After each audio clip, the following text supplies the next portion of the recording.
Je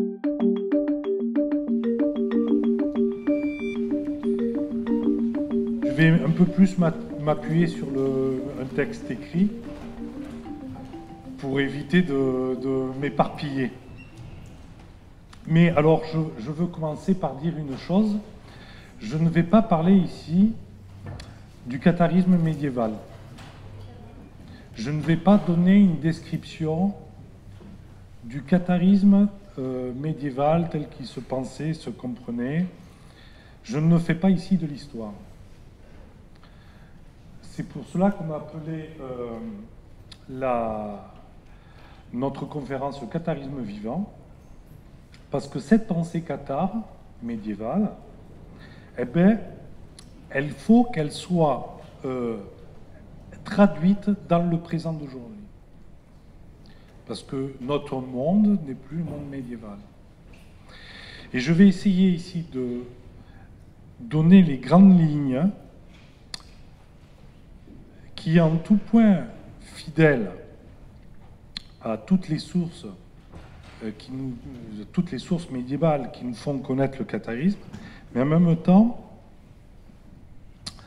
d'un catharisme qui se veut actualisé, qui se veut parlant pour nous aujourd'hui. Voilà, je ne veux pas faire ici un résumé savant sur le catharisme tel qu'il s'exprimait à l'époque médiévale. Voilà. Alors on peut dire tout d'abord que le catharisme n'est rien d'autre qu'un pur christianisme. Alors pourquoi un pur christianisme? Parce que, comme on l'a vu dans ce que j'ai dit précédemment, qu'il y a un courant qu'on peut appeler judéo-chrétien qui s'appuie sur une tradition, qui s'appuie sur de vieilles traditions de la Torah, de l'Ancien Testament, qu'on relie à l'Évangile. Ça, c'est ce que j'appelle la tradition judéo-chrétienne.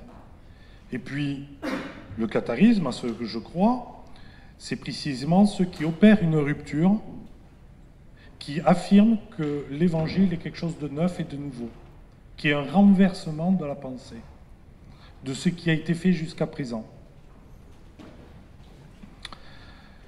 Alors, on peut donner les grandes lignes que le catharisme se fonde uniquement sur l'exemple et l'enseignement de Jésus, et que cet évangile oppose la dilection et la liberté que donne l'Esprit Saint à la lettre et à l'esprit de la loi. C'est ça l'opposition. Le dualisme, il est là. On oppose la liberté que donne l'Esprit Saint, et l'Esprit Saint, c'est l'esprit de dilection, l'esprit d'amour, qui donne de la liberté, qui affranchit des contraintes et des obligations, et qui s'oppose à l'esprit légaliste et de la révélation, vous savez, qui s'impose à vous. L'Esprit Saint, il est en dedans de chaque homme. Voilà. C'est quelque chose qui naît en vous, et ce n'est pas quelque chose qui est extérieur à vous, et qui s'impose à vous. Vous voyez, c'est une démarche différente. Ensuite, je dirais que la foi cathare n'accorde aucun crédit au texte de l'Ancien Testament. Parce qu'il est plein de victimes, de sang, de violence. La foi cathare récuse aussi l'idée d'un Dieu tout-puissant, créateur du ciel et de la terre. Alors, ça c'est le point souvent qui est problématique. Parce qu'on se dit, la terre est quelque chose de beau, de merveilleux, mais ce n'est pas le sujet. Ce n'est pas ce que dit le catharisme. Le catharisme dit, le monde est créé non par Dieu, mais par le diable. Et comme je le disais, le diable cathare, ce n'est pas le diable, la puissance du mal. C'est un Dieu, je le répète, un Dieu déchu, qui veut créer quelque chose de bon et qui crée un monde qui tente d'imiter le monde divin parfait et bon. Mais ce qu'il réalise est imparfait. Et le monde est effectivement plein de violence, plein de corruption. Ce qui mue le monde, c'est pas la dilection, c'est pas l'amour, c'est la prédation. La règle de base du monde, c'est la prédation. Et la prédation, pour les cathares, c'est le symbole du diable, précisément, de ce qui n'est pas divin. Alors que l'agapé, l'amour, la dilection, l'attention, le fait d'être humble et simple, c'est au contraire ce qui est divin. Ensuite, troisième point, le catharisme ne rend pas un culte à un dieu. Parce que vous remarquerez que dans toutes les religions, on vénère un dieu. On le prie, on chante, on célèbre des offices, un dieu souvent représenté par une image, soit l'image du dieu, soit un symbole, ou même rien du tout. Mais on le prie, on l'invoque, puisque Dieu est extérieur. Dans le catharisme, Dieu est intérieur. Il est présent en tout homme. Et Dieu doit naître en nous-mêmes. C'est ce qu'on appelle l'Esprit Saint. Dieu doit naître en nous-mêmes. Donc il ne s'agit pas de vénérer un Dieu, de le chanter, de le prier, mais il s'agit de faire en nous le temple de Dieu en nous. Un individu devient le temple de Dieu, la présence de Dieu en lui-même. Il le porte en lui par son comportement et par son action de non-violence, d'amour, de dilection, etc.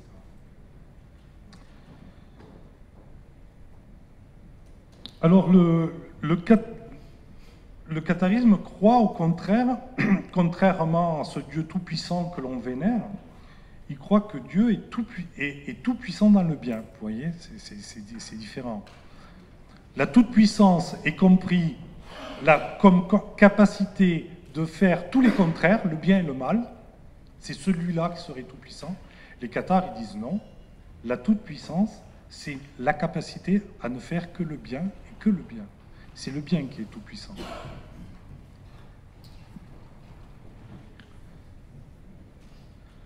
Et la foi cathare, et là, vous savez, la foi, c'est le terme qui veut dire la confiance.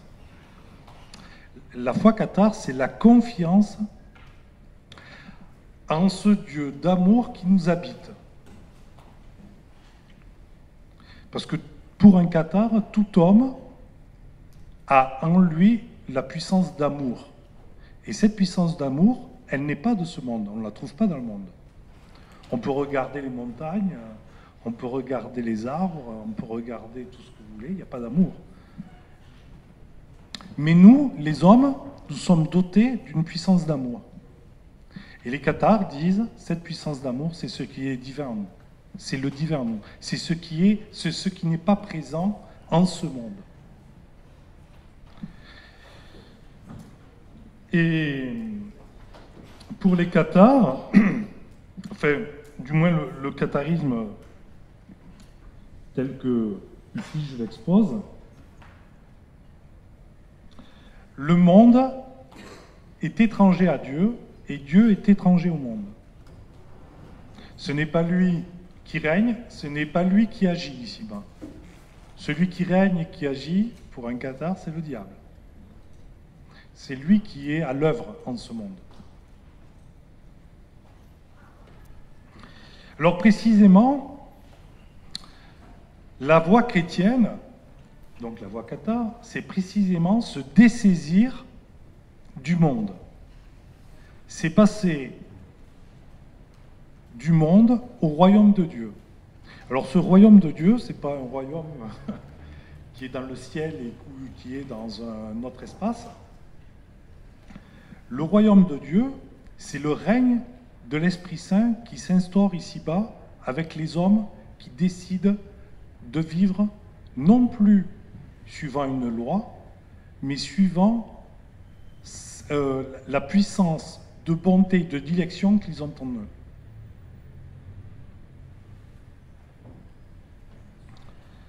le christianisme, c'est faire confiance à ce qu'il y a de meilleur en nous-mêmes pour vivre ensemble. Donc le catharisme appelle à se défaire du monde. Il ne s'agit pas pour un cathare d'avoir de la puissance, de l'autorité, de l'argent, des possessions. Je vais ajouter encore pire, pas de famille, pas d'enfants. Le cheminement en cathare, c'est celui qui se dessaisit du monde, petit à petit. Puisque, quand on atteint la voie de dilection, l'amour ne peut plus se réduire à une petite partie. L'amour, il s'étend à tout le monde. Ce n'est plus ses enfants, sa compagne, ses proches, ses amis, mais l'amour est dû envers quiconque. Et à commencer à partir des ennemis eux-mêmes, ceux qui nous sont adversaires. Cet amour-là, il s'applique à tout le monde. C'est le contraire de ce qu'on a vu tout à l'heure, où l'amour, enfin, l'attention au prochain ne se fait qu'au prochain, celui qui vous est proche. Là, il s'agit d'avoir de l'attention pour celui qui est tout autre que vous.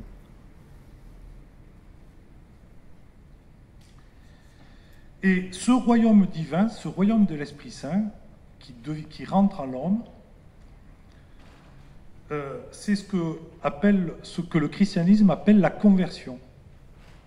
La conversion, c'est ce renversement d'un être humain qui passe d'une manière de vivre à une autre. Et tout homme est appelé un jour à vivre cette inversion-là. Tout homme, on est plutôt appelé, dans notre vie quotidienne, à passer en premier et puis à sacrifier les autres à soi.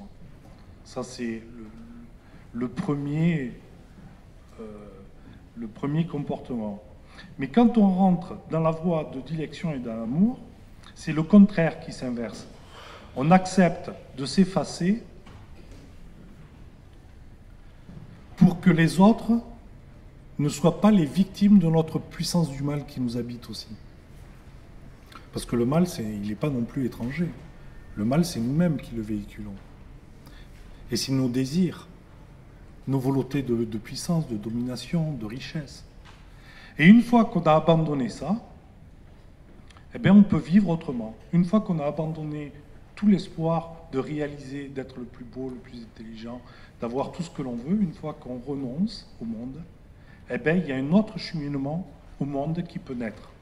Et c'est la voie de dilection et d'amour.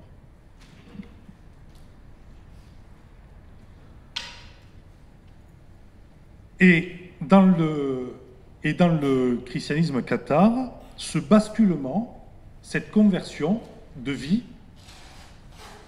commence au moment où vous recevez l'imposition des mains.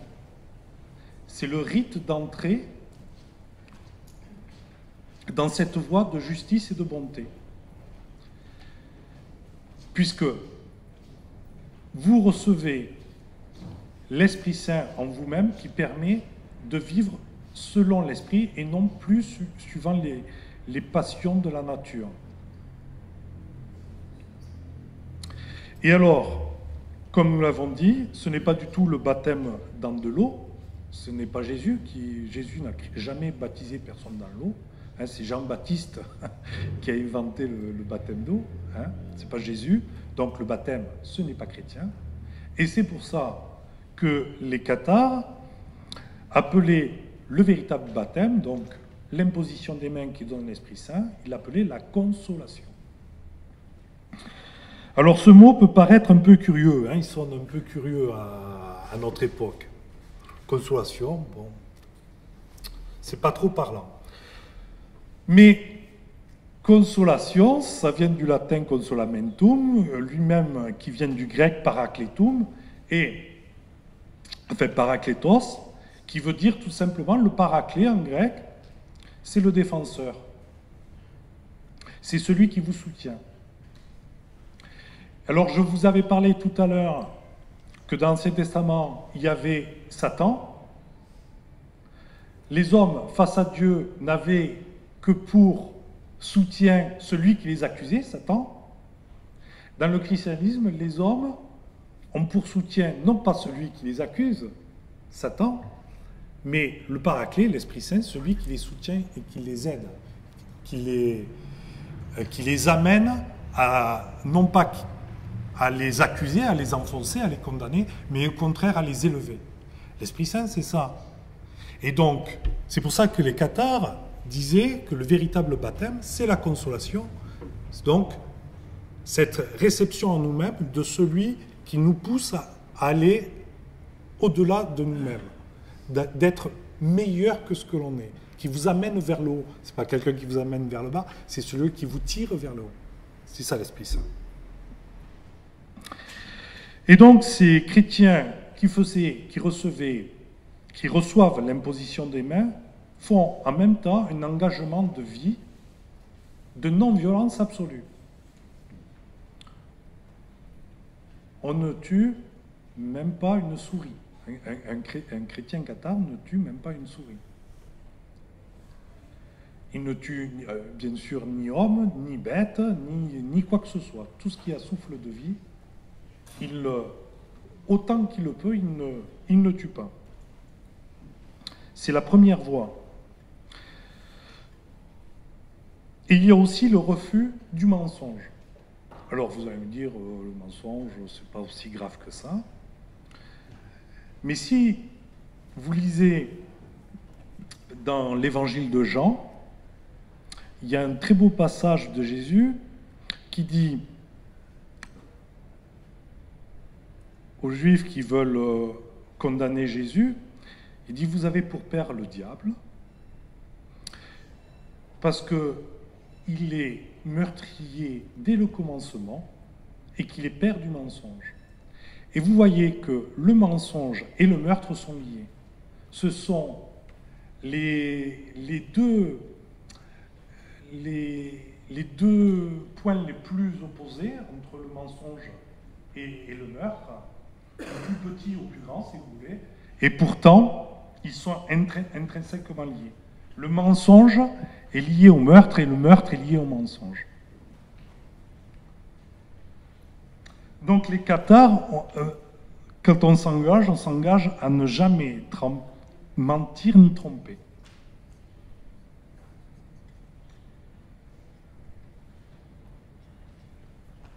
Et cette ordination, cette consolation, c'est aussi une ordination.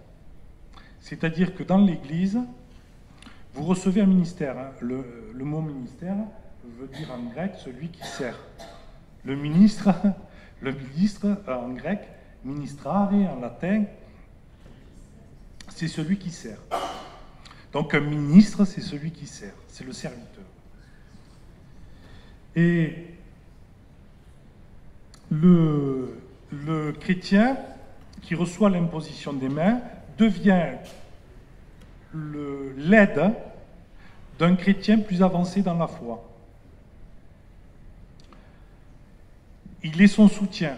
C'est pour ça que les cathares allaient toujours par deux. Un vieux dans la foi qui avait de la bouteille, vous voyez, qui avait derrière lui 20 ou 30 ans de vie chrétienne, donc il savait de quoi il parlait. Là, c'était pas du pipeau. Et puis le jeune chrétien qui était là, qui l'aidait et qui en même temps se formait.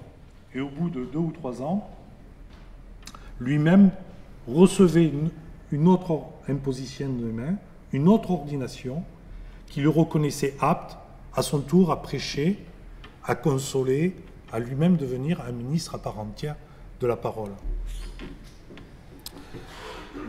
Et donc ces chrétiens portaient en signe distinctif une robe de bure noire. Et ils vivaient en petite communauté de vie, alors ça peut être 2, 3 personnes, ça peut être 10, 12 personnes, vous voyez, où chacun travaille de ses mains, chacun est tenu d'assurer son ministère, son service et sa vie par le travail de ses mains.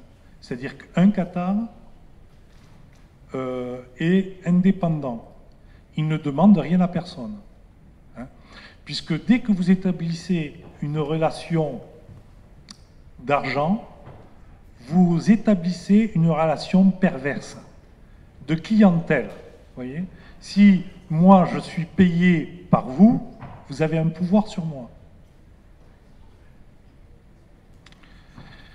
Et donc, rompre, être indépendant financièrement, gagner sa vie, c'est ne pas être mercenaire. On ne doit rien à quiconque, on ne demande rien à personne, et donc ce que vous dites est vrai. C'est pas pour votre pouvoir, vous en retirez aucun bénéfice. Vous voyez ? C'est un service qui est donné, qui est gratuit. Le catharisme, c'est l'école de la gratuité, du don, de la grâce. Tout est donné gratuitement. Voilà.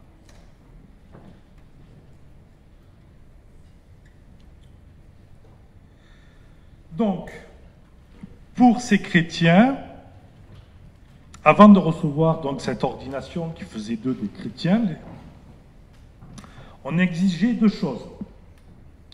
La première, c'était de se déposséder de tous ses biens pour entrer en vie chrétienne. Avant de recevoir l'imposition des mains, il fallait se déposséder de tous ses biens, c'est-à-dire de les redistribuer à qui de droit, autour de soi, sa famille, ses fils, ses parents, son épouse, enfin je ne sais pas quoi. Ils ont réservé une petite part à l'Église, qui était la contribution de l'individu à la communauté de l'Église.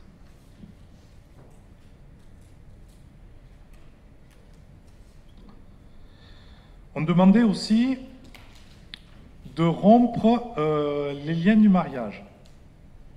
C'est-à-dire que si une personne était mariée, il fallait que le conjoint, le conjoint de celui qui allait se faire chrétien, devait être absous des liens par sa compagne. C'est-à-dire qu'un chrétien ou une chrétienne cathare ne pouvait pas être admis dans l'Église si elle n'était pas libérée de son contrat, parce qu'un mariage c'est ça, c'est un contrat, de son conjoint. Hein, l'Église cathare, elle disait, vous ne pouvez pas rentrer. Pourquoi ? Puisque on ne peut pas se faire chrétien en commettant une injustice. C'est un point fort. Hein. On ne peut pas entrer en christianisme par une injustice.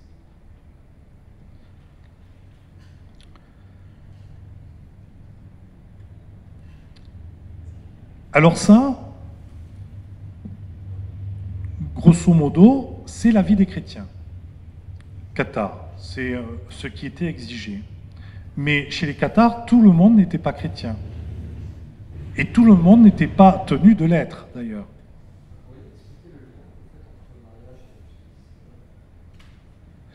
Bien, si vous êtes lié avec quelqu'un, vous avez établi un contrat avec lui,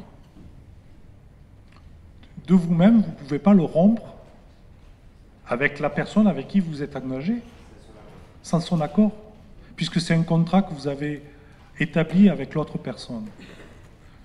Donc vous pouvez pas, si vous le rompez de votre côté, vous agissez injustement. Et on ne peut pas commettre ça. Hein. C'est pour ça qu'en christianisme cathare, seuls ceux qui reçoivent l'imposition des mains, qui vivent en maison, qui se sont dépouillés de tout, qui vivent, qui n'ont plus à charge de famille, donc ils sont libres, vous voyez. Vous n'avez plus la charge, le poids, vous êtes libre d'agir conformément au ministère auquel vous vous engagez. Mais tout le monde n'était pas tenu d'être chrétien. Il y avait donc les chrétiens qui suivaient la voie parfaite de l'Évangile, et puis d'autres qui ne l'étaient pas et qu'on appelait croyants. Et ça, c'est un point important à comprendre, puisque dans le catholicisme, tout le monde est chrétien. Tout le monde est chrétien. Le prêtre est chrétien, celui qui est marié est chrétien, tout le monde est chrétien, parce que de toute façon, vous êtes baptisé à la naissance. Donc tout le monde est chrétien. Dans le catharisme, seuls ceux qui suivent la voie évangélique sont chrétiens, puisque la foi cathare, la foi chrétienne, c'est pas une adhésion à une croyance, vous voyez. Je crois en Dieu, le Père Tout-Puissant, Créateur du ciel et de la terre. C'est pas ça, la foi chrétienne. Et on confond, et ça c'est un point important, on a fait de la foi, on a associé la foi à des dogmes et à des croyances. Vous êtes chrétien parce que vous croyez à tel ou tel énoncé. Le catharisme, vous verrez, il n'y a pas de proclamation de foi. On demande, un cathare ne dira jamais « je crois en Dieu, le Père Tout-Puissant » ou autre chose. On ne lui demande pas, on s'en fout. C'est pas ça la foi. La foi, c'est sa manière d'être au monde, de se comporter et d'agir. Donc un chrétien, être chrétien, c'est pas confesser des dogmes, c'est avoir une attitude de non-violence, de dépossession de soi, etc. C'est ça la foi chrétienne. Ce sont des actes. Donc, et on comprend bien que ces actes, ben, tout le monde ne peut pas les faire comme ça de but en blanc, hein, vous imaginez bien. Donc, ceux qui n'ont pas reçu le baptême d'imposition des mains et qui ne s'engagent pas à suivre la voie de justice et de vérité, de bonté, d'amour, de dilection, eh bien, ils sont des croyants. C'est-à-dire, ce sont des catéchumènes. Ils sont sur le cheminement. Et dans le christianisme cathare, il n'y a donc aucune obligation pour un croyant. Un croyant n'est tenu à rien du tout. Si ce n'est une seule chose.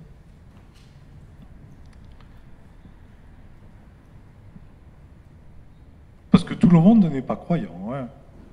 Il y a ceux qui le sont et ceux qui ne le sont pas.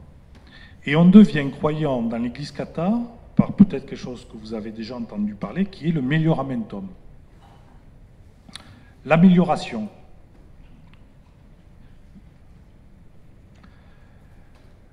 Donc quand on entre dans l'Église cathare, le premier geste à laquelle on est autorisé à faire, c'est l'amélioration, c'est-à-dire c'est la prosternation devant la prosternation rituelle devant un chrétien, qui n'est pas la prosternation devant un chrétien, mais devant l'Esprit Saint. Et ça, c'est ce qui fait le premier engagement du croyant, c'est-à-dire que la foi première, c'est de reconnaître que Dieu ne se situe pas au fond des églises, vous savez, dans un tabernacle fermé à clé ou dans une hostie qui ne parle pas, qui n'agit pas, mais l'Esprit Saint, Dieu est présent dans les hommes et dans les femmes qui vivent selon la dilection et l'amour. Dieu est présent là, il n'est pas ailleurs, vous voyez. Et la seule chose qu'on demandait donc quand on devenait croyant, c'est qu'on devenait membre de l'Église, sans être chrétien, mais membre de l'Église. Et la première obligation, la seule chose qu'on vous demandait, c'est de ne faire aucun mal, de ne commettre aucun mensonge ou aucun mal à un autre membre de l'Église, qu'il soit chrétien ou croyant. Et en particulier, le recours à la justice. C'est-à-dire que dans la société, vous savez, si vous partagez la même foi et que vous êtes voisins, vous êtes en conflit, on règle le problème en allant devant les tribunaux par la justice, on a le recours à la loi, n'est-ce pas? Dans le christianisme, on ne recourt pas à la loi, on recourt à ce qu'on appelle l'arrangement des parties, c'est-à-dire que ceux qui sont en opposition se mettent en présence de deux chrétiens cathares, et les chrétiens ne sont pas juges, mais ils amènent les parties à trouver un accord entre eux. Il faut qu'ils trouvent le règlement à leurs problèmes. Ils ne sont pas juges, hein, ils n'émettent aucun jugement. Ils amènent les individus à trouver la solution à leurs problèmes. Vous voyez ? Le catharisme refuse toute idée de loi et de jugement qui s'impose. Vous voyez ? Il faut que le cheminement du christianisme, ce n'est pas l'obéissance à une loi, mais une démarche personnelle, un cheminement qui s'apprend par les écueils de notre vie au quotidien, qui doit nous amener petit à petit à nous améliorer, à devenir meilleurs. Et donc ça, c'est le premier point. On devient croyant comme ça dans l'Église cathare. Et puis dans un second temps, quand on approche qu'on comprend un peu plus ce qu'est le christianisme, alors on est admis à la table où mangent les chrétiens et où on bénit le pain. Alors c'est un point capital parce que le repas fraternel dans l'Église chrétienne, c'est l'acte, le fondateur du christianisme. Le partage du pain. Vous avez tous dans les récits des évangiles, vous savez, il y a les fameuses multiplications du pain. Hein. Jésus instaure un nouveau règne de Dieu qui se traduit par le partage. C'est-à-dire que quelqu'un dans l'Assemblée a accepté de donner ce qu'il avait, de mettre en commun ce qu'il avait.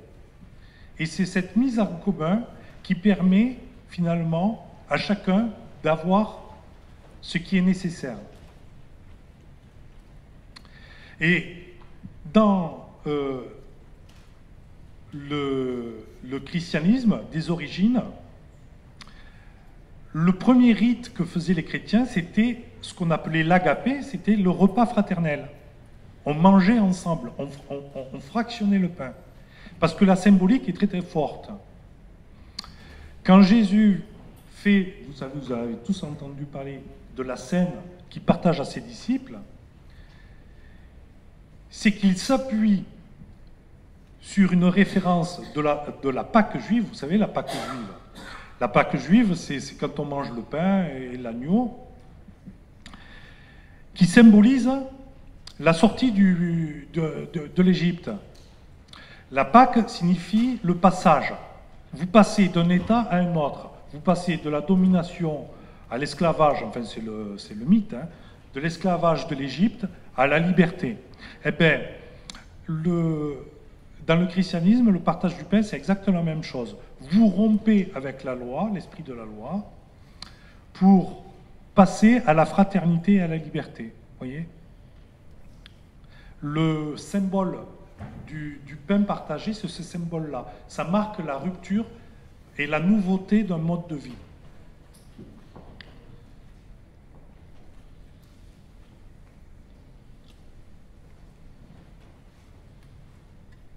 Et donc, quand vous êtes admis à partager le pain à table, c'est-à-dire que vous êtes rentré dans une relation de partage, que vous donnez du vôtre et des siens à l'Église. Vous êtes déjà en train, quelque part, d'être moins possessif.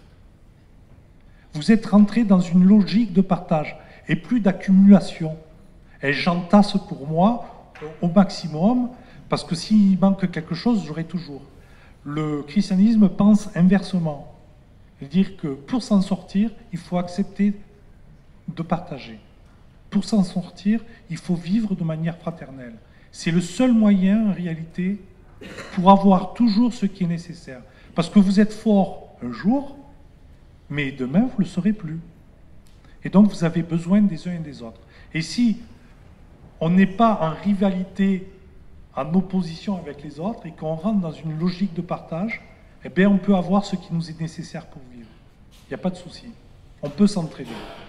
Il y a un mode de vie qui est l'entraide, et elle est possible. On peut vivre par entraide. Et ça, c'est le cœur du christianisme. Les cathares, entre eux, partageaient tout en commun. C'est-à-dire que chacun travaillait, vous imaginez, hein, vous travaillez de vos mains, et vous n'en usez pas pour vous-même, vous le redistribuez. Dans l'Église cathare, chacun reçoit ce qui lui est nécessaire à vivre. La redistribution, on redistribue beaucoup. Et le fait que l'Église cathare a pu maintenir, même dans la persécution, malgré qu'ils étaient très embêtés, malgré qu'on les empêchait de travailler, malgré qu'on leur mettait tous les obstacles possibles, l'entraide permettait toujours de se sortir des difficultés. Alors que si on est individualiste, eh ben on ne s'en sort pas. Donc ça, c'est un cheminement, déjà quand vous étiez admis à manger, à partager le pain béni, que célébrer les cathares, c'est que vous étiez membre de la communauté déjà chrétienne. Vous aviez déjà fait un pas dans la progression spirituelle, parce que vous étiez rentré dans une logique déjà de partage, plus de possession, vous voyez? C'est déjà le début du cheminement. Et quand vous progressiez encore un peu dans la foi, vous étiez admis à prier avec les chrétiens. C'est-à-dire que dans votre vie déjà, vous acceptiez de vivre comme les chrétiens. C'est-à-dire essayer de ne pas mentir, de ne pas tuer, de ne pas consommer de la viande déjà. Vous voyez? Les chrétiens avancés dans la foi, les croyants, pouvaient prier parce qu'ils vivaient déjà d'une certaine manière en chrétien. Et qu'ils ne l'étaient pas parce que, ils étaient pères de famille, parce qu'ils avaient encore charges diverses et variées, ils ne pouvaient pas entrer pleinement chrétiens, mais en tout cas, dans leur vie quotidienne, ils pouvaient le vivre au maximum de ce que leur vie leur permettait. Vous voyez? Et une fois qu'on faisait le pas décisif, où on abandonnait ses biens, vous voyez, on fait vraiment la rupture, alors là, on devenait pleinement chrétien. Et on pouvait le devenir, et puis redevenir croyant si on voulait. Au bout d'un an, 6 mois, on pouvait se dire j'ai une personne, elle me plaît bien, je vais fonder un foyer avec elle. Et dans le catharisme, ça ne pose aucun problème. Vous pouvez rentrer, ressortir, revenir, c'est pas un problème, il n'y a pas de jugement, vous voyez. Ce n'est pas déchoir. Être toujours à sa juste place. L'important, c'est la vérité. C'est pas de rentrer dans une logique de perversion, se montrer différent de ce que l'on est. Être cathare, c'est être toujours en adéquation avec ce que l'on est. Être toujours en vérité. Donc si vous sentez que vous ne pouvez pas suivre encore la voie de perfection, vous redevenez croyant. Et vous êtes plus que jamais un cathare. Parce que votre comportement est fidèle à ce que vous êtes. Et donc vous êtes plus que jamais un vrai cathare. Donc, peu importe si on est croyant ou cathare, ou chrétien ou croyant, l'important, c'est d'être toujours vrai, d'être dans la vérité. Et tant qu'on est dans la vérité, on est dans le bien. Et ce bien nous mènera à bonne fin. Je vois que le temps avance. Qu'est-ce que je pourrais dire encore dans l'organisation de l'Église cathare? Je vais dire que l'Église cathare était encore et avait une organisation. Parce qu'elle était organisée, l'Église cathare. Elle avait des évêques, des fils majeurs, des diacres, des anciens, des ministres, des chrétiens, donc, et des compagnons. Alors, l'évêque, c'est quoi? Oui, non, mais parce qu'aujourd'hui, l'Église cathare, elle n'est pas encore vivante. Hein. On n'est pas encore en état d'avoir des évêques. Hein. Alors, je vais en venir. Vous voyez, on voit souvent le problème, enfin, les hiérarchies comme un ordre. Vous savez, il faut des évêques et puis après, il faut des sous-fifres. Ça ne marche pas comme ça dans le christianisme. Dans le christianisme, les fonctions ecclésiastiques, évêques, diacres, je vais le développer après, sont des fonctions au sein de l'Église. Un évêque, c'est l'ancien de l'Église et qui a à charge, on va dire, une communauté importante de croyants, de chrétiens et de croyants. Un évêque cathare et une église cathare est toujours une assemblée de chrétiens et de croyants localisés à un lieu donné, à une ville et à ses environs. Et c'était comme ça dans l'église primitive. L'église, elle n'est pas une. Dans l'église cathare, il y a plein d'églises. Il y a autant d'églises presque que de villes. Hein. L'église, c'est une communauté humaine dans laquelle chacun doit se connaître. Vous voyez, ce n'est pas quelque chose d'abstrait. Et donc cette église, quand on est assez nombreux, on se donne un évêque. C'est le plus ancien, vous voyez. c'est pas celui qui est le plus vieux, qui est le plus barbu, hein, mais c'est celui qui est le plus mûr dans la foi, voyez. Et il est élu. Alors ça, c'est la notion d'évêque. Ça n'a rien à voir avec l'évêque catholique. Vous voyez, l'évêque catholique, c'est une dignité, il a un pouvoir, et il est ordonné par plus haut que lui. Dans l'Église catholique, l'évêque est voté par élection par la base des chrétiens. Donc l'évêque a la seule charge, c'est de gérer donc l'ensemble des chrétiens et des croyants dans la communauté de sa fonction. Voilà. C'est le secrétaire, si vous voulez, quelque part. C'est rien d'autre, hein, l'évêque catholique. Et il a comme adjoint, et en réalité, il n'y a pas un évêque dans l'Église catholique, il y en a trois, puisqu'il y a l'évêque en titre, et ce qu'on appelait le fils majeur et le fils mineur. Et en fait, ce fils majeur, ce fils mineur, c'est deux évêques. Ils sont évêques, ils sont ordonnés évêques, c'est-à-dire que quand un évêque meurt, c'est le fils majeur qui devient évêque, le fils mineur devient fils majeur, et on procède à l'élection d'un nouveau fils mineur. C'est-à-dire que les églises cathares ne pouvaient jamais être décapités. Vous comprenez? Et c'est un point fort, puisqu'ils étaient persécutés à mort, et ce système permettait à l'église cathare de ne jamais être décapité. Et ça permettait aussi de jamais élire la personne dans l'instant T, puisqu'on n'élisait que le fils majeur, le fils mineur. Et avant qu'il devienne évêque, il se passait un certain temps, puisqu'il fallait que l'évêque en titre meure. C'est-à-dire que l'évêque qui devenait évêque, il était dénué de toutes les passions du moment, vous voyez, on ne l'élisait pas parce qu'il tenait une ligne de pensée, parce que, etc. Il était tout simplement élu parce qu'on le reconnaissait le plus ancien dans la foi, le plus apte, vous voyez. Donc c'est important, ça c'est propre au christianisme. Les églises cathares ont trois évêques, sauf qu'il y en a un qui l'exerce en titre. Et après, il y a les diacres. Alors, dans la tradition catholique, le diacre, c'est le sous-fifre, c'est le sous-prêtre. Alors que dans la tradition chrétienne, le diacre, c'est celui qui est au service de l'évêque et au service des anciens.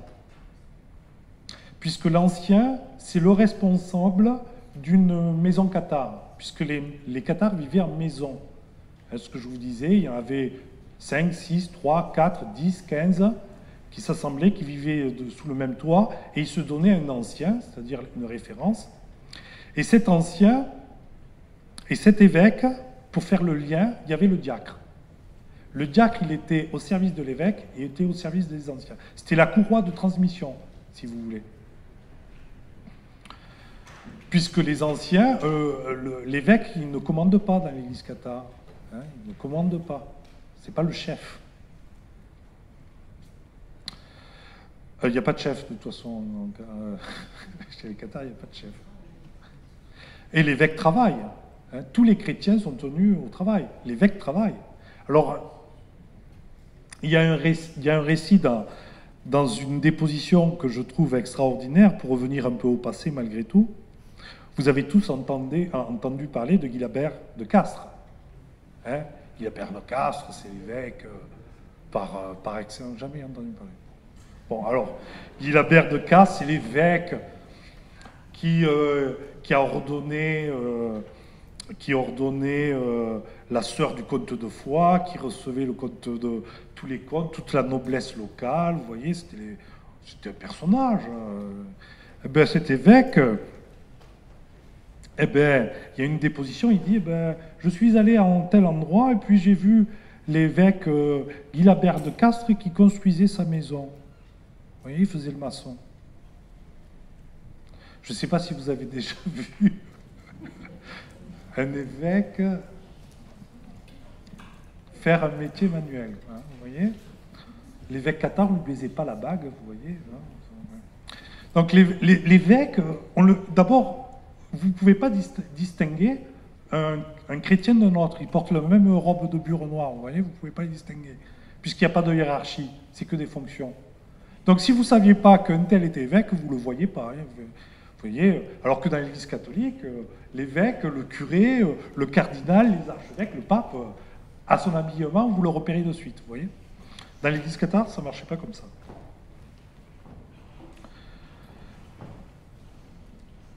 Bon, écoutez, je crois que... Alors, le parfait, donc, c'est le chrétien. Donc, on a vu l'évêque, le diacre, l'ancien, sont tous des chrétiens, et puis il y a le chrétien, c'est-à-dire le ministre. Et celui-là, il est le porteur, localement, de l'évangile et de la consolation. Il a le droit de prêcher, il a le droit d'imposer les mains. De donner à son tour le baptême, vous voyez. Il a cette mission-là, il est reconnu par l'Église, apte de prêcher, parce qu'il ne faut pas dire n'importe quoi, et avoir charge d'âme. Voilà. Le chrétien, c'est ça. Et puis, en dessous, c'est pas hiérarchique, mais il y a donc le chrétien de base, qui est au service de ce chrétien, et qui se forme lui-même. Et au bout de 3 ou 4 ans de formation, vous savez, comme les apprentis, les compagnons, vous savez, ils font le tour des ouvriers, et c'est en faisant le tour qu'on se forme. Mais dans le catharisme, c'était pareil. Vous voyez, on n'avait pas d'école pour curer. Hein. Non, c'était au quotidien, parce que c'est une manière de vivre. Et on apprenait avec les anciens. Parce que dans le catharisme, c'est l'ancien qui compte, parce que c'est la seule vérité. Vous voyez, celui qui est ancien dans la foi, il ne peut pas mentir. Il est vrai. Ce qu'il fait, ce qu'il dit, c'est vrai. Ce n'est pas des récits, ce n'est pas des croyances. Et donc, dans le catharisme, il y a toujours un respect pour celui qui est plus ancien dans la foi, parce que c'est le modèle à suivre, vous voyez, et on se forme auprès de lui.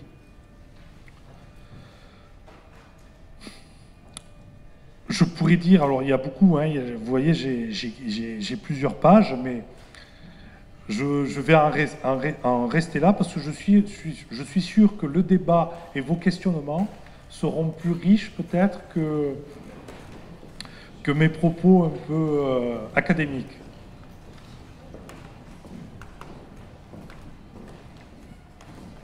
Là, j'ai résumé en grande ligne, vous voyez... L'Église cathare, comment elle fonctionne.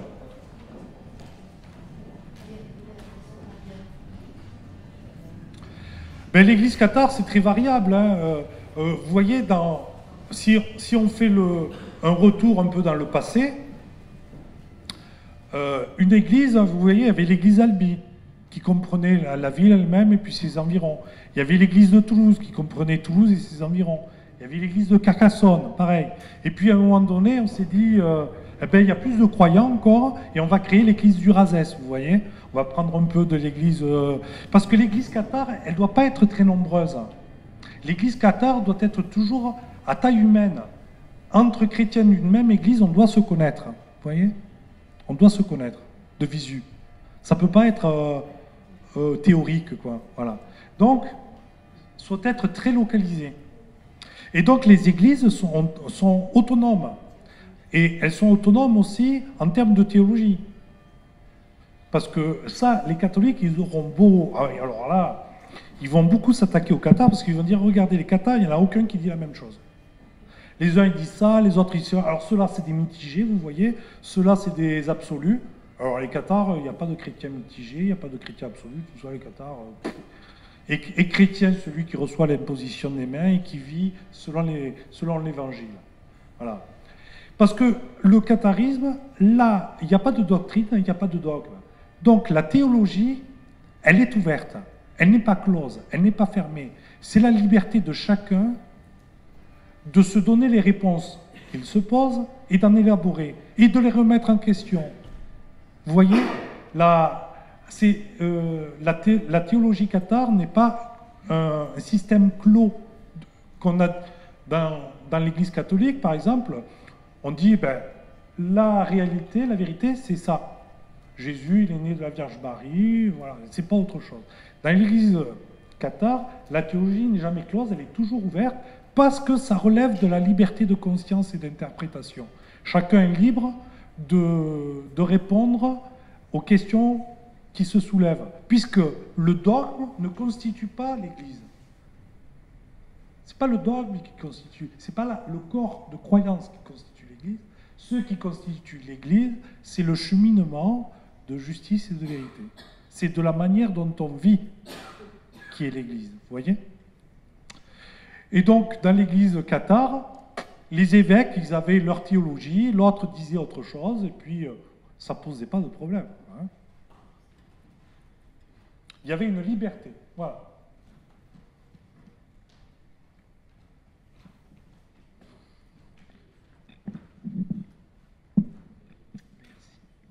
Rebonjour. Alors, comme tout à l'heure, je vais avoir plusieurs questions. Là encore, vous répondrez à celles que vous voulez. J'en ai deux principalement par rapport à des points que vous avez soulevés qui me paraissent essentiels.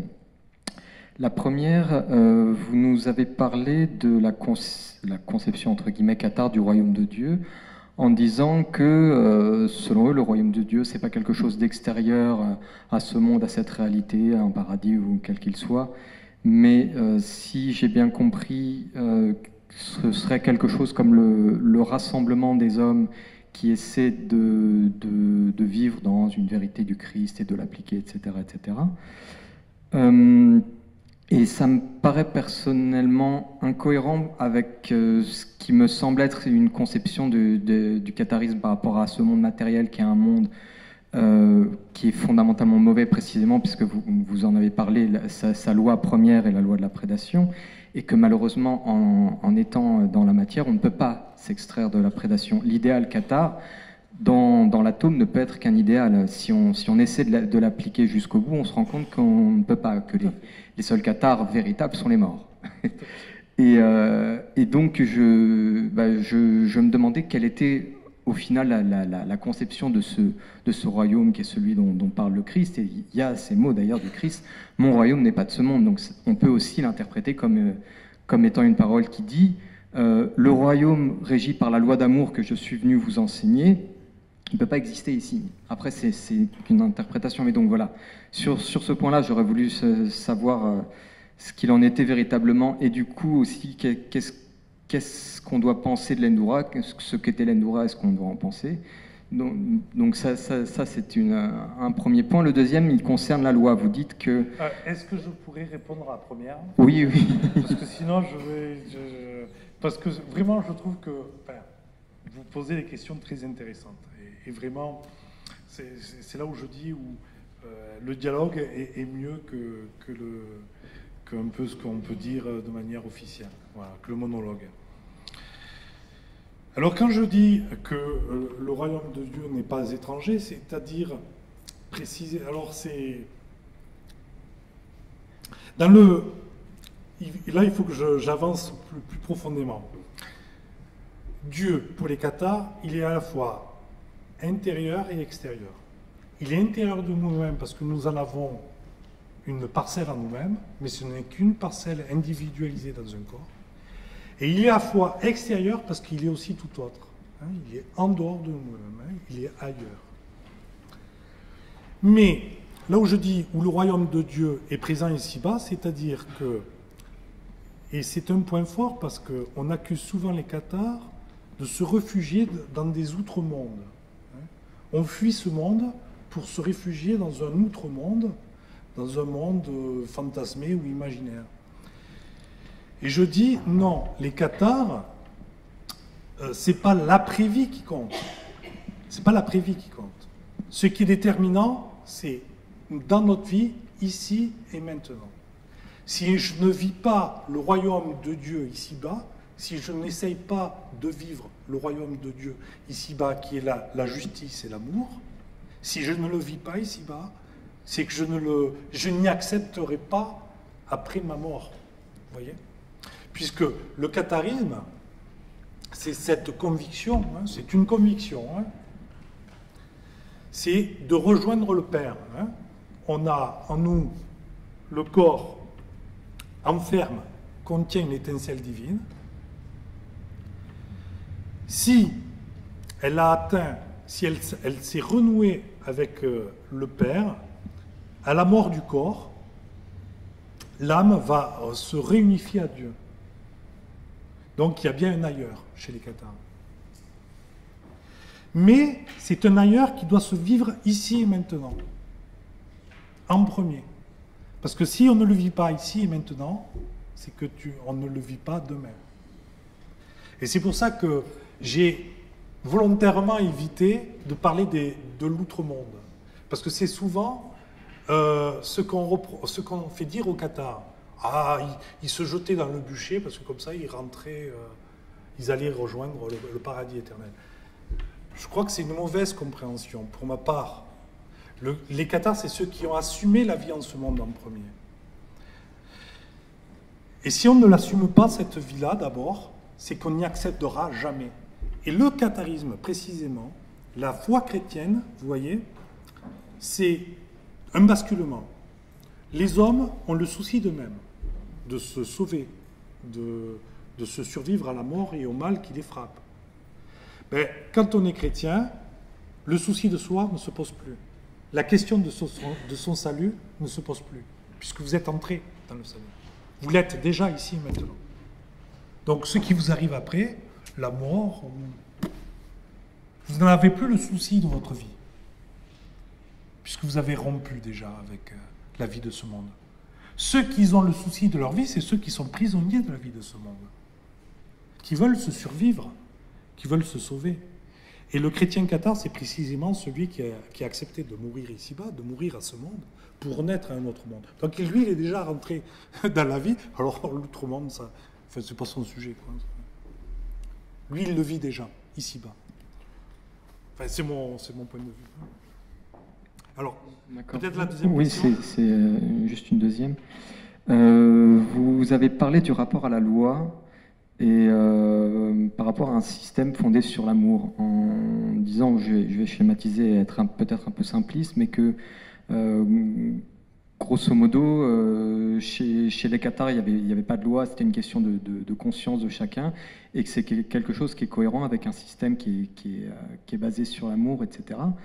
Mais ce que je trouve détonnant, c'est qu'en dehors de ça, il y a quand même visiblement une conception de l'amour qui engendre des obligations et des lois. Par exemple, vous parliez du rapport à la prédation et aux animaux. D'après ce que j'ai cru comprendre, on ne pouvait pas être dans une église cathare et se décapiter sa poule pour se la faire au pot. Or, on peut estimer que c'est une loi, certes basée sur l'amour, mais que c'est une des manifestations de la loi d'amour, de dire, cette poule-là, tu ne vas pas t'en faire une poule au pot, tu vas la considérer comme un être envers lequel tu as un rapport fraternel, et ne fais pas à l'autre ce que tu ne voudrais pas qu'on te fasse, donc ne la mets pas à la casserole. Néanmoins, il y a un moment où il y a du coup l'expression d'une loi. La dépossession physique, c'est pareil. Tu vas te déposséder avant de rentrer. Si tu ne te dépossèdes pas, tu ne rentres pas. Donc, que penser de ce rapport à la loi? Loi ou pas loi, alors, finalement? Alors, moi, je suis ravi, vraiment, de cette question, parce que ça va me permettre de clarifier les choses. La différence fondamentale, les cathares n'ont pas de loi, mais ils ont des règles. Et ils appelaient ça la règle de justice et de vérité. Alors, quelle est la différence? La loi, c'est ce qui s'impose à vous-même. Voilà, c'est ce que Dieu décide et qui s'impose à vous-même. La règle, c'est ce qui est décidé. La règle, c'est ce qui est décidé en commun. C'est l'Église qui, en communauté, en décision, en synode, décide que. Et vous voyez, c'est différent. La loi, c'est ce qui s'impose à vous, alors que dans l'Église cathare, c'est la règle qui s'impose, c'est-à-dire que les choix sont un choix communautaire, et on se fixe une règle, effectivement, ne peut être chrétien que celui qui se dépossède, que celui qui ne tue plus, que celui, etc. Mais ce n'est pas une loi qui s'impose, c'est un choix d'Église. Et c'est là la différence entre loi et règle. C'est complètement différent. Le micro. S'il vous plaît, un micro, c'est l'idéal pour tout le monde. J'espère avoir répondu. Ouais. Oui, je trouvais très juste cette question et j'ai pas osé la poser en fait. Est-ce qu'il n'y a pas une différence aussi entre loi et règle dans le sens simple que ce que vous avez dit avant, c'est qu'en fait, toute Qatar qui voudrait à un moment ne plus suivre cette loi ou cette règle peut tout simplement dire cette règle, moi je ne suis pas capable pour l'instant, ne me correspond plus. Et c'est une règle choisie, même si elle était choisie au niveau du groupe, elle est quand même choisie individuellement aussi. Tout à fait. Et on peut revenir en arrière. Donc c'est pas imposé dans le sens de c'est pour ton bien et ça sera tout le temps comme ça. Exactement. Ou alors sur le bûcher et lapidé. Quoi. Si tu retournes en arrière, tu es un renégat, tu es un salaud. Hein, voilà. Non, dans l'église cathare, ça n'existe pas. Si on est plus à même de suivre la règle de l'église, eh ben on se met en retrait et puis il n'y a pas de problème. Effectivement. Une autre question ? Madame, s'il vous plaît. Il y a un monsieur derrière. Merci.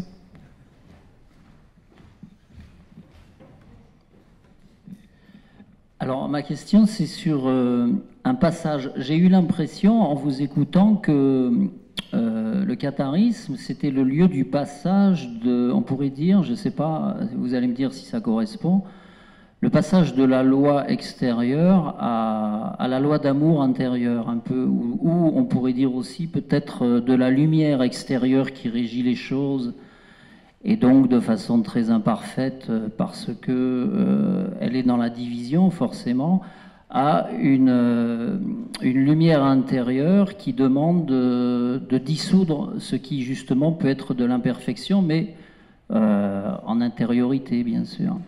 Avec cette idée aussi que les lois extérieures apparaissent comme des mensonges à un moment donné. Je trouvais ça très, très étonnant parce qu'on peut le vivre aujourd'hui aussi, mais la réponse n'est pas dans remplacer une loi par une autre, mais dans un passage à l'éveil d'une lumière intérieure qui serait capable de finalement rétablir l'harmonie et l'équilibre, peut-être par l'amour justement et la justice.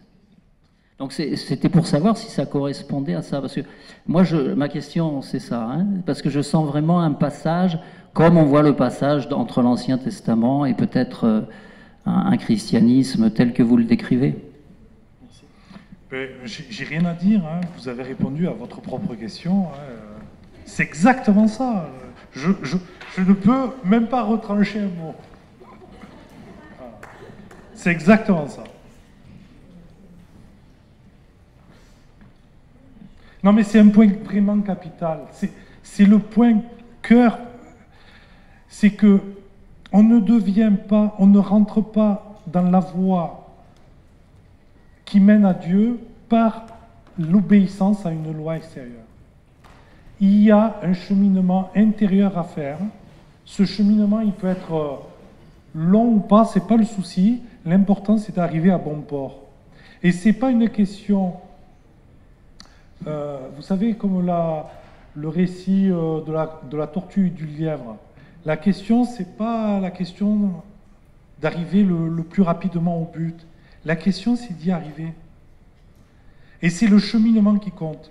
Regardez, si je prends un autre exemple, dans le sport, on dit « Ah, c'est le champion, c'est celui qui court les 60 mètres en 6 secondes. » Mais la personne forte, vous voyez, qui fera l'effort de courir ces 60 mètres en 15 secondes, eh bien, elle aura peut-être fait un effort plus grand que celui qui est apte à courir. Et le but, c'est pas d'arriver à un record. Le but, c'est de rentrer dans l'effort, dans un cheminement qui mène. Alors on dit souvent, ah, le catharisme c'est une voie difficile parce qu'il faut se dessaisir. Mais on ne comprend pas, et c'est ce qu'indique Jésus, que c'est la difficulté qui est le chemin. C'est pas le chemin qui est difficile, c'est la difficulté qui est le chemin. Et donc il y a effectivement, entrer en christianisme, c'est entrer dans un cheminement difficile, qui demande de l'effort, qui demande de la constance. qui demande, ça ne vous tombe pas dessus comme une grâce. Parce que la voie chrétienne est un cheminement qui se nourrit de la difficulté. Elle naît de la difficulté. Intéressant. Madame. Alors, je voudrais parler du mensonge utile, parce que moi, je suis infirmière et j'en ai fait beaucoup. Et je ne me sens pas du tout alors hors du christianisme pour ça. Je trouve que le mensonge, il y en a qui sont utiles. Alors, c'est un point de vue. C'est un point de vue. Si je vous dis que vous avez bonne mine alors que vous êtes... Non, mais c'est le vrai problème, et on pourrait dire la même chose pour le mal. Vous voyez, dans l'ancien, on va vous dire qu'il y a un mal nécessaire. Il y a des mal nécessaires. Bon, les cathares disent qu'il n'y a aucun mal qui est nécessaire. Les cathares disent on ne justifie jamais le mal ni le mensonge. Alors ensuite, non mais après c'est une question de liberté de conscience, d'éclairement de la conscience. Vous ne devez pas tromper, vous ne devez pas mentir, vous ne pouvez pas duper, mais il ne s'agit pas de faire du mal non plus. Donc vous êtes en situation, vous devez prendre un choix en conscience. Qu'est-ce qui est la vérité? Qu'est-ce qui est la vérité? C'est à vous à dire ce que c'est que la vérité. C'est à vous. Il n'y a pas, vous savez, il n'y a pas de ce côté-là vous êtes dans le bien, de ce côté-là vous êtes dans le mal. Il n'y a pas la loi qui tranche en catharisme. C'est pour ça que d'ailleurs les cathares usaient de ce qu'on appelait les restrictions mentales. Puisque les cathares, alors c'était, il y a deux exemples. C'est-à-dire qu'un cathare ne pouvait pas mentir, mais il n'était pas obligé de tout dire. Donc, alors je vais vous citer deux exemples que je trouve marrants. Au moment de la persécution, ils avaient appelé un chrétien Sainte-Église et l'autre Saint-Pierre de Rome. Donc, quand ils étaient convoqués devant l'inquisiteur, ils disaient « mais moi je crois à tout ce que dit la Sainte-Église et Saint-Pierre de Rome ». Où il y a cet exemple, parce que la vérité, vous voyez, on ne peut pas, c'est la relation de vérité, on ne peut pas établir, elle ne s'exige pas. On ne peut pas la donner à quelqu'un qui veut vous l'estorquer. La vérité, c'est un rapport de confiance entre deux individus. La vérité est due entre deux personnes qui veulent être en vérité entre elles. Mais être en vérité avec une personne qui ne le veut pas et qui ne vous le demande pas d'ailleurs, puisqu'elle veut vous accuser, vous juger, etc. Le cathare, lui, c'est pas son souci, c'est son problème à l'autre. Et donc il y a cet exemple fameux aussi de Pierrotier quand il se promène, il est un jour attaqué par... s'il était attaqué par Pierrotier, c'est un cathare fameux qui était en Ariège jusqu'à dans le Tarn, et qui portait à son côté une dague. Vous voyez, pour un cathare. Hein. Et donc, à l'époque, c'était les chemins, il y avait des bandits. Et donc, si un bandit s'approchait, il sortait sa dague, il lui mettait là, il a dit, si tu approches, tu meurs. Alors, il lui dit pas, c'est moi qui te tuerai, un jour tu vas mourir, tu vois. Mais le fait que l'autre prenait peur, il se retirait. Vous voyez, les cathares, il ne s'agit pas d'être naïf. Hein. Vous pouvez aimer un lion, le trouver très sympathique, mais si vous rentrez dans sa cage, il va vous dévorer. Et les hommes, c'est pareil, ce sont des prédateurs. S'ils n'entrent pas entre eux dans une relation de vérité, d'amour et de respect, ben vous avez en face de vous un prédateur. Et avec un prédateur, eh ben, il faut se prémunir. La vérité, elle est due à ceux qui veulent l'entendre. La relation fraternelle, elle est réciproque. La vérité, elle est réciproque. Ce n'est pas quelque chose qu'on peut vous arracher. Oui. Excusez-moi, avec le micro, c'est mieux. Et je pense qu'il y avait un monsieur avant vous, n'est-ce pas?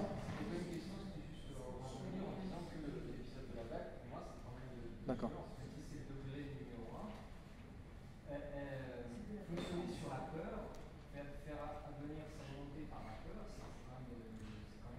Mais...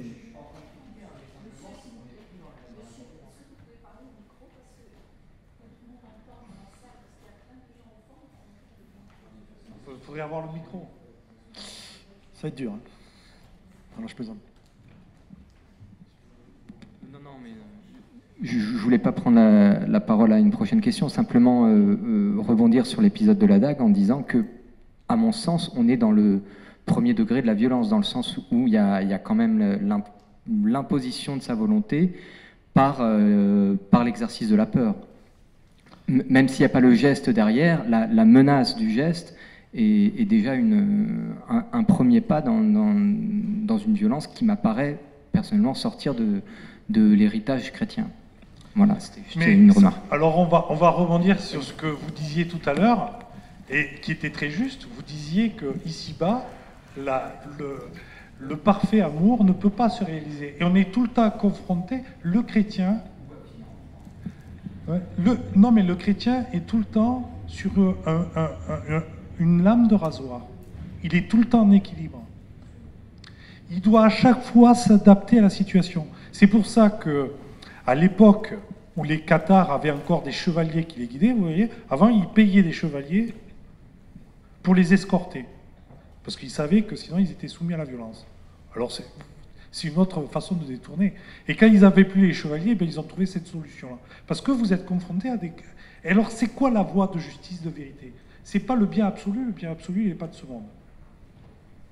Et la voie chrétienne, c'est toujours essayer de trouver le cheminement qui soit le moins nocif, on pourrait dire. Il faut essayer, il ne s'agit pas de se suicider, quoi. Les Cathares, ce n'est pas des suicidaires. Il s'agit de se trouver un cheminement, une voie possible de non-violence, pour essayer que ni vous, ni l'autre soit soumis à la violence. Et c'est tout le temps, voilà, on est un équilibre instable tout le temps. C'est toujours, il n'y a rien d'acquis, on n'est pas dans la loi. La loi, si vous faites ça, c'est pas bon, et on n'est pas dans ce cas. Hein, il faut toujours... Le chrétien a la liberté de conscience et de mouvement. Il doit tout le temps appréhender en justice ce qui est le mieux pour lui. Il peut se tromper. S'il se trompe, il demande pardon, il est pardonné. Et s'il ne se trompe pas, tant mieux. Question suivante. Merci. Bonsoir, merci. Est-ce que vous pourriez citer une autre voie qui conduit sur le chemin christique que vous avez cité tout à l'heure? Une autre voie que celle des Cathares? En Occident. Ben, écoutez, moi je suis très mal à l'aise pour parler des autres traditions religieuses. Je ne les connais pas. Enfin, je sais un peu comme tout le monde le béaba, d'autres formes de religion, mais le christianisme, enfin, d'un point de vue cathare, on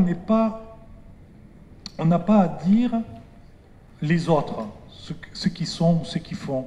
On ne distribue pas les bons points ou les mauvais points. Nous, on est porteurs d'une tradition chrétienne, qui a un langage, une façon de penser, de s'expliquer. Et puis d'autres peuvent avoir un tout autre langage, un tout autre discours, une toute autre façon de procéder. Moi, personnellement, je ne les connais pas, ce n'est pas ma tradition.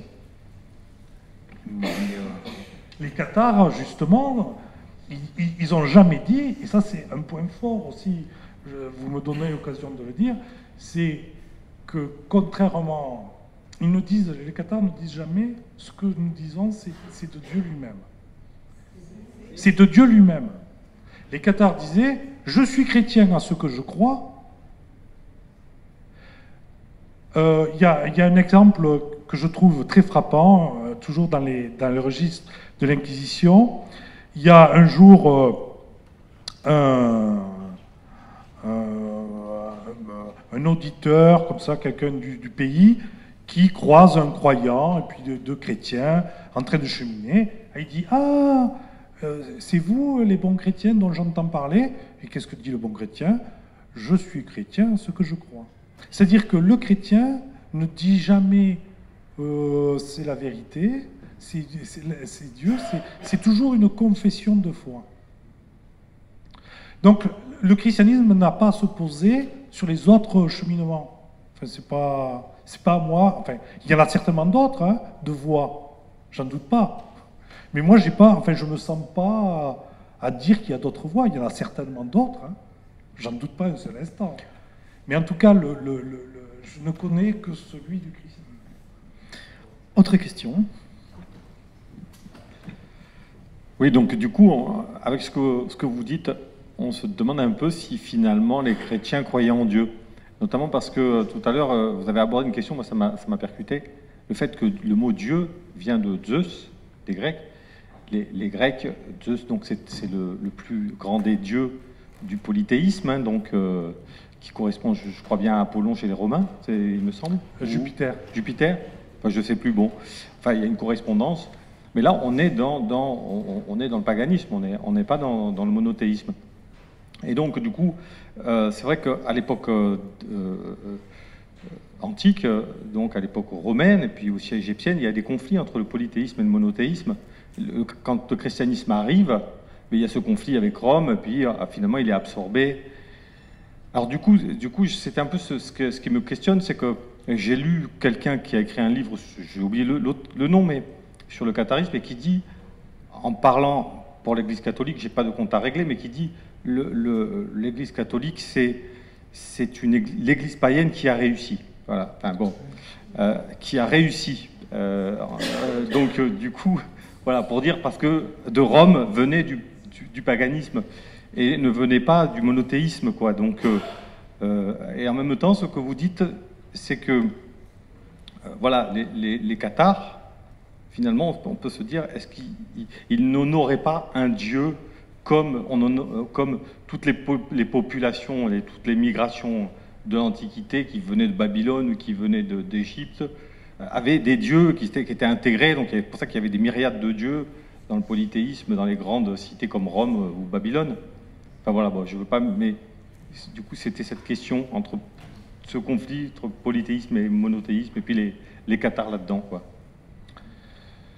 Alors c'est une question intéressante aussi, parce que la question du monothéisme, c'est pas la question du christianisme. C'est la question du judaïsme. C'est le judaïsme qui prône un seul Dieu. Les cathares, c'est pas la question Dieu ou plusieurs dieux, c'est pas ça. La question fondamentale, c'est pas qu'il y ait des dieux extérieurs ou un Dieu extérieur, c'est si nous-mêmes on est habités par une puissance qui nous dépasse de notre animalité immédiate.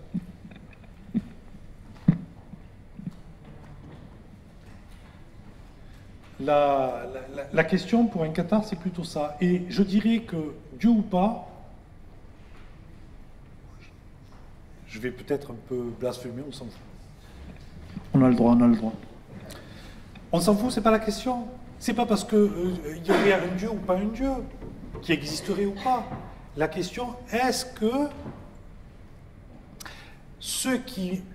la puissance d'amour qui m'habite, qui se réalise, qui s'éclaire dans ma conscience, que j'associe moi, mais intimement, à du divin, à ce qui est autre, qui me dépasse, que je sens habiter en moi, mais c'est purement subjectif. Je n'ai aucune preuve et j'en ai rien à faire. Dieu ou pas Dieu, c'est pas la question. Il y a en moi quelque chose qui me dépasse et qui me sort de mon animalité. Est-ce que je le vis ou est-ce que je ne le vis pas? Et ce qui me dépasse, je l'appelle Dieu. Les cathares l'appelaient Père Saint, ou Esprit Saint, peu importe au fond. Ce n'est pas une question de Dieu, de mon point de vue. Question suivante.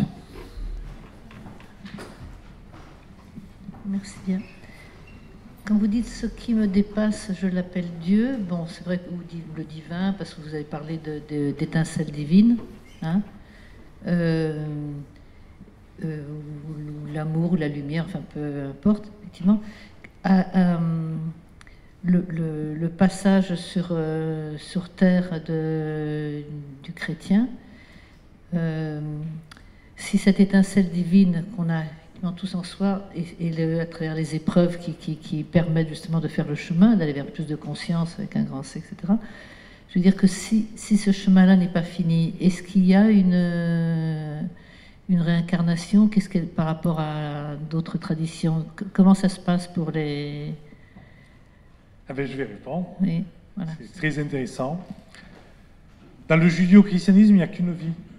Hein, il n'y a qu'une vie. Quand vous naissez, vous mourrez, et puis alors vous allez en enfer ou en paradis, ou alors au mieux au purgatoire.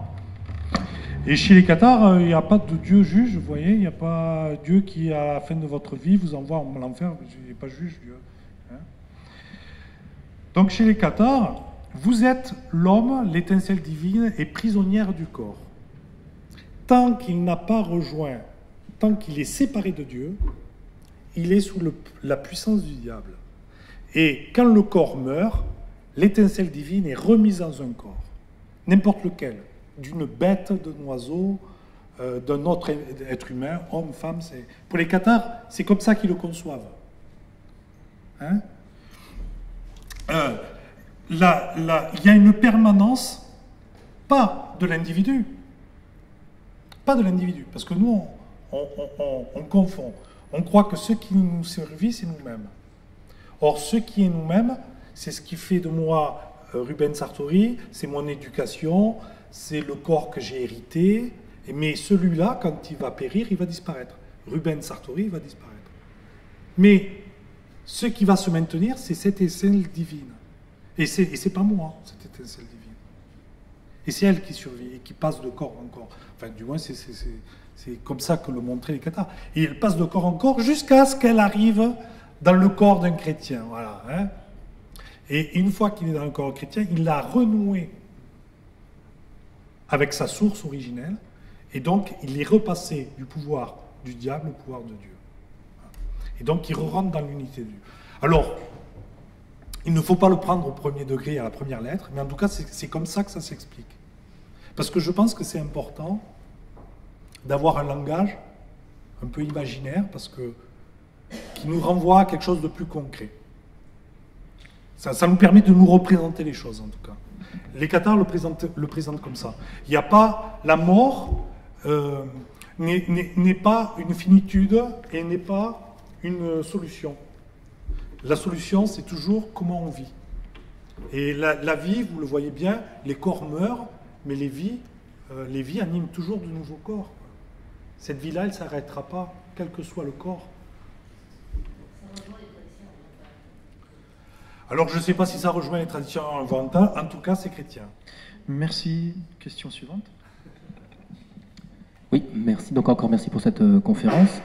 Imaginons, la conférence s'appelle le catharisme vivant, le catharisme aujourd'hui. Imaginons que j'ai été vraiment emballé par tout ce que vous avez présenté. Existe-t-il aujourd'hui une église du catharisme aujourd'hui, donc vivante, qui me permettrait de rentrer dans ce dont vous avez parlé en termes de hiérarchie, pour éventuellement que j'aspire à devenir parfait? Ou bien suis-je obligé de faire cette démarche en solitaire? Voilà, merci. Bon, alors ça, c'est une question difficile, parce que l'Église cathare, telle que je l'ai énoncée, elle n'est plus. Elle a été mise à mort. Il n'empêche qu'il existe encore des cathares. On n'est pas nombreux, mais elle existe.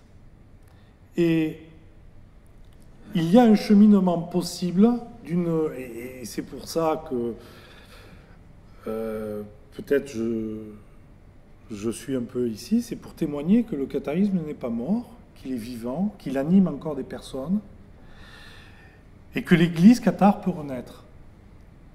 Et je peux même dire qu'elle est déjà en germe, puisque des personnes sont attirées, intéressées par le catharisme, se regroupent, se rassemblent pour vivre la foi cathare, pour la vivre au quotidien, hein, pour la truc. Donc ça existe, oui. On n'est pas nombreux, on n'est pas beaucoup, mais ça existe.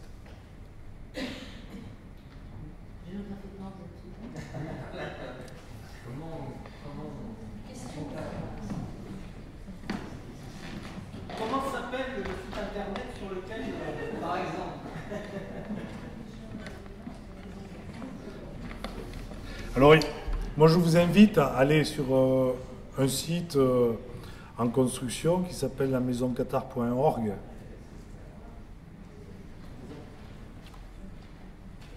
Vous trouverez quelques textes et là un point peut-être de contact. Mais bon, je ne suis pas là pour parler de ça. Hein.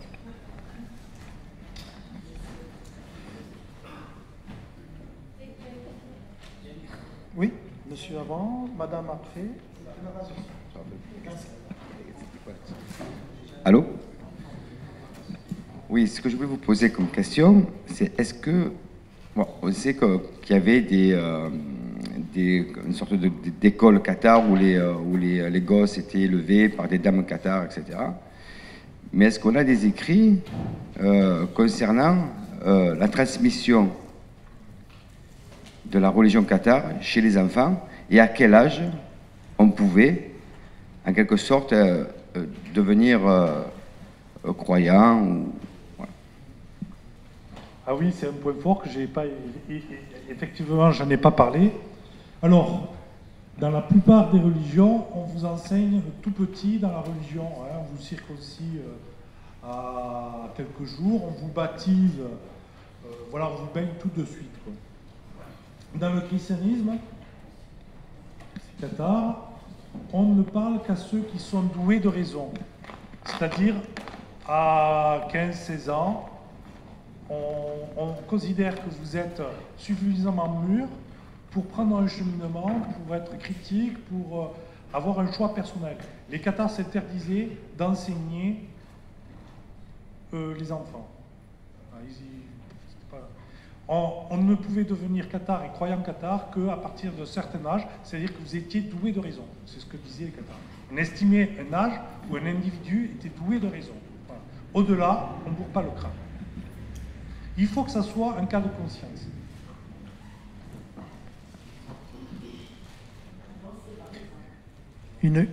Excuse-moi, parce que... Une question ici. Oui, d'abord, je tiens à vous remercier infiniment de ces deux conférences excellentes, parce que j'ai appris beaucoup de choses.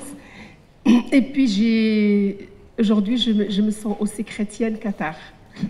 Pourquoi?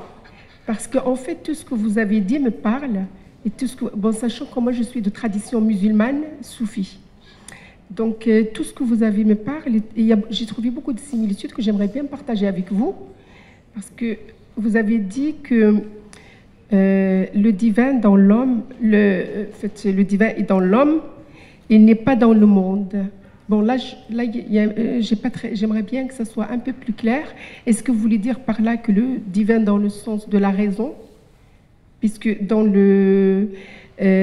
l'islam, on dit que Dieu a mis son dépôt dans l'homme. Il a choisi l'homme pour mettre un dépôt. Donc, nous sommes les dépositaires d'un dépôt divin. C'est très, très, très lourd d'ailleurs. Hein. Et puis aussi, vous avez parlé de l'extérieur et de l'intérieur. Et ça, nous, dans la tradition musulmane, il y a deux attributs à Dieu qui sont l'apparent et le latent, le caché. Donc, et là, c'est le monde extérieur et le monde intérieur également. Vous avez également parlé de mourir à ce monde-là.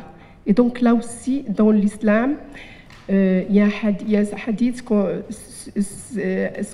qu'on appelle un dire prophétique du prophète Mohammed, qui dit « mourrez avant de mourir ». Et là, c'est-à-dire c'est l'extinction. Sachant qu'il y a des versets coraniques qui disent également ce que vous avez dit aussi, c'est qu'il dit que il s'adresse au prophète Mohammed, il dit pour être croyant, il faut croire à tous ces prophètes et à tous ces livres. Et aujourd'hui, si je vous dis que vraiment il y a de quoi faire une étude comparative, est-ce que ça peut vous enchanter? Voilà, merci. Alors, je suis très très démuni parce que, comme je le disais, je ne connais pas les autres religions, spiritualités. Je les connais un peu comme un peu tout le monde. Mais ce qui est certain, c'est que je pense que, quelles que soient les cultures, quelles que soient les traditions, en tout homme, il y a une part de divin en nous et elle s'exprime de manière différente à travers des cultures différentes et qui peuvent trouver des points de convergence, en tout cas, des points de recoupement, mais aussi, il ne faut pas le nier, des points de séparation. Il y a aussi des points de séparation. Et il s'agit de prendre les deux en compte. Ce qui rassemble, mais aussi ce qui distingue. Enfin, à mon sens. Non. La notion de...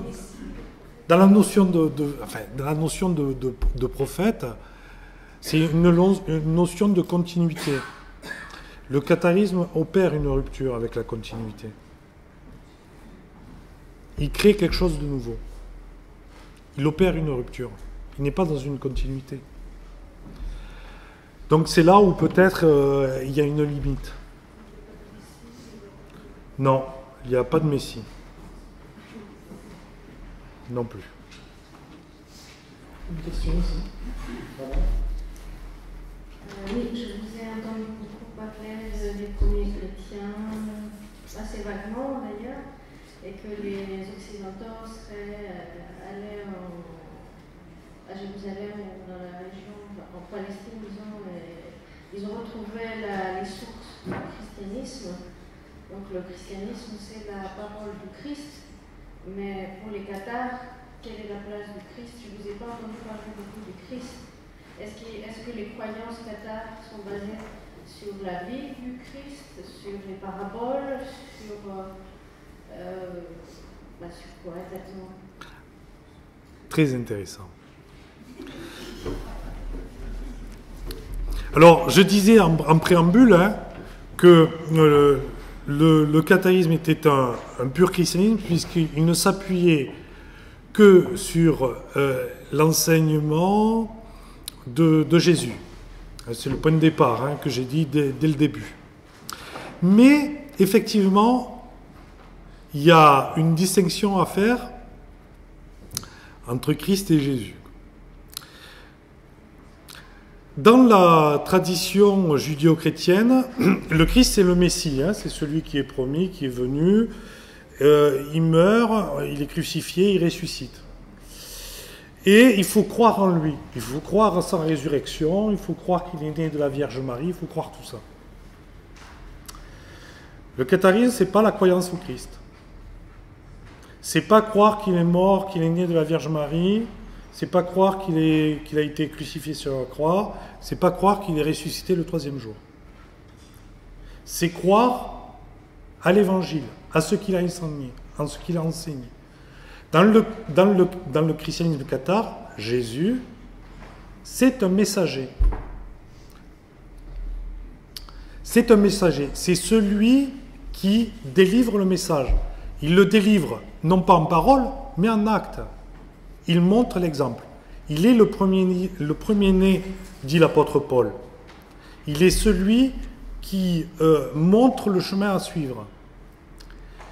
Et c'est extrêmement différent de croire à un Jésus comme modèle, il faut croire en lui, que de dire il faut croire à l'Évangile. C'est comme si vous connaissez le dicton chinois qui dit le sage montre la lune et l'idiot regarde le doigt. Et on a tendance à regarder le doigt, c'est-à-dire à croire au Christ. Et ne pas à croire au message qu'il a annoncé, ne pas croire à ce qu'il a enseigné. Donc la foi chrétienne, cathare, n'est pas l'adhésion au Christ, à croire au Christ, c'est pas ça le sujet. C'est croire à l'Évangile, c'est adhérer au message évangélique. La foi chrétienne, c'est ça pour un cathare, c'est adhérer à l'Évangile, pas à une personne. C'est pas croire à une personne. C'est pas une adhésion ni à un Dieu ni à une personne, mais à un message. ne sais pas si j'ai répondu à votre question. Chers amis, nous allons prendre la dernière question parce que le temps a passé et il faut ranger la salle, il faut rendre la salle. Donc voilà, et merci Ruben. Alors, merci. Tout à l'heure, il y a quelqu'un qui vous a posé une question. Et pour moi, la réponse n'a pas été claire. C'était par rapport à ce que vous pourriez parler de qu'est-ce que c'est qu'un parfait. Et donc, j'en profite pour est-ce que vous pourriez peut-être donner votre vision, votre point de vue entre ce dont on entend des fois qui est bon, meilleur, parfait. Alors, bien entendu, j'ai l'impression qu'il y a des choses que vous avez dit qui, peut-être d'une autre façon, qui se rapprochent de ça. Mais voilà, j'aimerais est-ce que vous pourriez en dire un petit peu plus? Quelle est la différence entre ces trois étapes? Alors je vais peut-être commencer par dire peut-être une grossièreté, mais le chrétien, c'est le salaud. Le chrétien, c'est celui qui sait qu'il est salaud.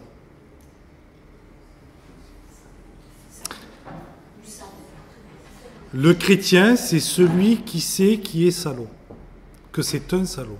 Mais pas qu'un salaud. Pas qu'un salaud. Il a en lui une force qui dépasse ce qu'il y a de plus mauvais en lui qu'il habite dans ses membres. Donc le chrétien, c'est loin d'être l'homme parfait. Loin, loin, loin. C'est pas du tout, il ne se prétend pas parfait. Le chrétien, il est rentré sous la grâce. C'est-à-dire qu'il n'est plus jugé par un Dieu. Il est entré dans un voie, dans un cheminement de dépouillement, d'éveil intérieur, un cheminement qui l'amène à un éveil intérieur qui le mènera à bonne fin. Le retour auprès du Père. Donc le chrétien, ce n'est pas quelqu'un de bien. C'est quelqu'un qui suit un cheminement de bien. C'est différent. Et c'est pour ça que les cathares faisaient régulièrement ce qu'on appelle une confession de péché qui s'appelait l'appareillement. Et les cathares disaient même mieux, il n'y a qu'un chrétien qui peut pécher. Parce que c'est que celui qui a la conscience du mal qui peut en prendre conscience. Les autres qui n'ont pas la conscience du mal, ben, ils ne peuvent pas le commettre. Le chrétien, c'est celui qui a acquis de la conscience. Et il sait quand il fait du mal, il sait quand il trompe, il sait quand il n'est pas juste, il sait quand il est habité par des passions, par des désirs, il le sait tout ça. Il le sait. Mais il n'en est pas coupable, parce qu'il sait qu'il y a un cheminement de justice, il n'est pas jugé sur ses actes, il n'est pas coupable, mais qu'il peut cheminer, il est tout le temps tiré vers le haut par l'amour de Dieu. La grâce de Dieu qui habite en lui et qui existe dans les frères, dans la communauté chrétienne, le tire vers le haut et lui dire, moi, on ne te tient pas coupable de tes fautes, de tes manquements, mais on va cheminer. L'important, c'est de pas commettre le mal. L'important, c'est de ne pas y rester.